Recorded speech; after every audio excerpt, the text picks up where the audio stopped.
welcome back to my film and TV channel. We've got a horror to look at today, an updated horror. Yes, this has been around. This is the fourth incarnation of this. We're going to have a look at I Know What You Did Last Summer. Yes, slasher film directed by Jennifer Katin Robinson, and is the fourth instalment in the franchise, a sequel apparently to I Still Know What You Did Last Summer. I mean, they all meld into one to me. I can't really remember. Johnny Oleksinsky, journalist, scored this 75 out of 100. He said it's a lot better than the 1997 version. I'd have to disagree with that. It's not. Might be slightly worse, or certainly a lot worse for me, but slightly worse for most people based on the scores, but we'll talk about that later on. He did say, though, it was equally as stupid. Yes, well, this is possibly more stupid because we've had 28 years to mull this over, haven't we? Anyway, Victoria Luxford, though, from New Musical Express, said this awkward by the numbers slasher wouldn't have stood up to scrutiny 3 decades ago and falls desperately short. She's not far wrong, I don't think, but I'll give you my views anyway, and a couple of other people's views on this latest incarnation. Please, guys, if you're new to the channel, enjoy what I do, enjoy the content, give that like button a hit. That'd be wonderful if you can. And of course, if you're not already subscribed, it'd be great if you could do so, and check out all my stuff on the channel. Lots of vlogs and football as well, if you're interested in that. But anyway, aside, we're looking at film today, aren't we?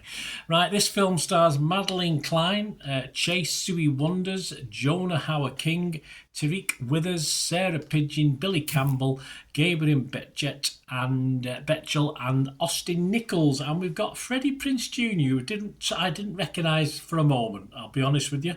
Freddie Prinze Jr. and Jennifer Love Hewitt, who I did recognise, sort of, reprising their roles, of course, from the original.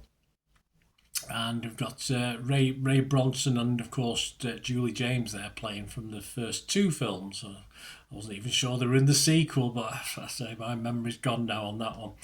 Right, what's it about? Well, the plot takes place 27 years after, so it's not a straightforward remake, obviously.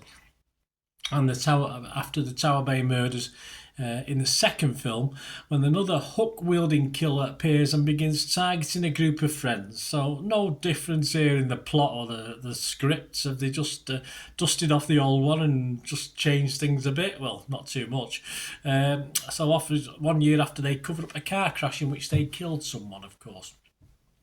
So interesting one, this one. Different scenario, of course, different sort of crash, different sort of way. But I mean, that was probably one of the only things that did change in this. It was released in the United States on July the 18th. Check your territories for availability. If you want to go to the cinema, should be out on streaming to rent at the moment. I'm doing this review on the 28th of August 2025. Right, how many times you should just leave an original alone? And this is, for me, is the case. I mean, all right, it's set in the future, so it's not a remake of the original. And you get, sadly, although the first one didn't have loads of good bits, I was okay with the first one. Of course, I wasn't doing these reviews back then. I've just checked up the Internet Movie Database score for the very first one of these, and it's a little bit lower than I thought, actually. I thought it'd be a little bit higher. We'll talk about that later on.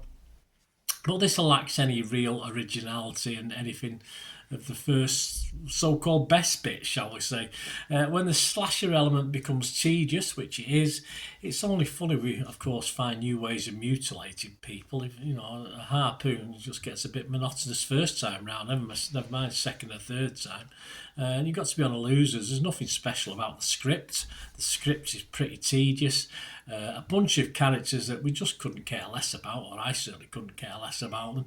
At least in the first one, even though they probably annoyed me, I was probably younger then, wasn't I? I was a younger person anyway, but at least the teenagers in the first one, I sort of got into them a little bit. I had these older ladies and gentlemen. I just nothing about them, no interest whatever. And I think most of us would have possibly guessed the killer or killers options quite early on in this, or certainly let's narrow it down very quickly of who we were sort of looking at. The old stars, yeah, as ever, is always good. It's always a nice touch. It's always, it makes people cheer, doesn't it, in Marvel films if an old character returns as a certain thing, but perhaps you didn't get any cheers in the cinema for this one. But it's always a nice touch, but it can't really rescue a bland affair for me, apart from enjoying watching Jennifer Love Hewitt. I mean, I've not seen her for a long time. If a new watching public haven't watched any of this, haven't watched any of the I Know What You Did Last Summers, then ask them to watch the first one instead. Just go back and watch the first one. Leave it at that.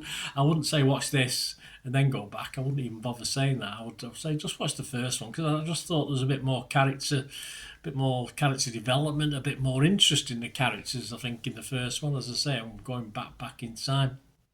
And yeah, I think the dying was done better as well. I think the killing, and I think the shock of the guy in the fishing gear. We know it now, don't we? We've been there, we've done it, and there's no real horror in it. I didn't particularly get any sort of horror out of this at all. Gemma Wilson, another journalist who critiqued this, she liked it. She said, "Do I think we need more reheated IP that uses our collective nostalgia as catnip to cover up the fact we didn't actually care that much about the original film? No, of course not. But if you're going to make it well, make it fun, and make it stand on its own two narrative feet. The update pulls that off, and with a bloody high body content to boot." I mean, she's been positive. I don't, as again, I thought the original film was okay. I would totally disagree with everything she says there, apart from perhaps being, I can't remember the body count in the original, but all right, there's quite a high body count in this one.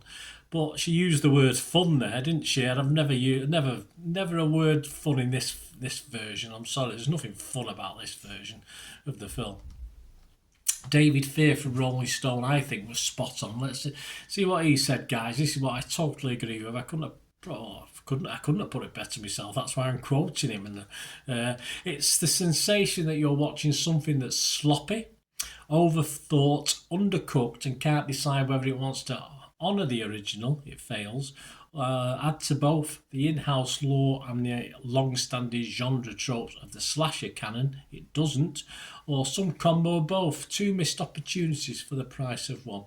Absolutely, I have to agree with David. I just think I was quite looking forward to this when I first heard of its arrival, before people started watching it and criticising it, because all early reviews were quite poor on this.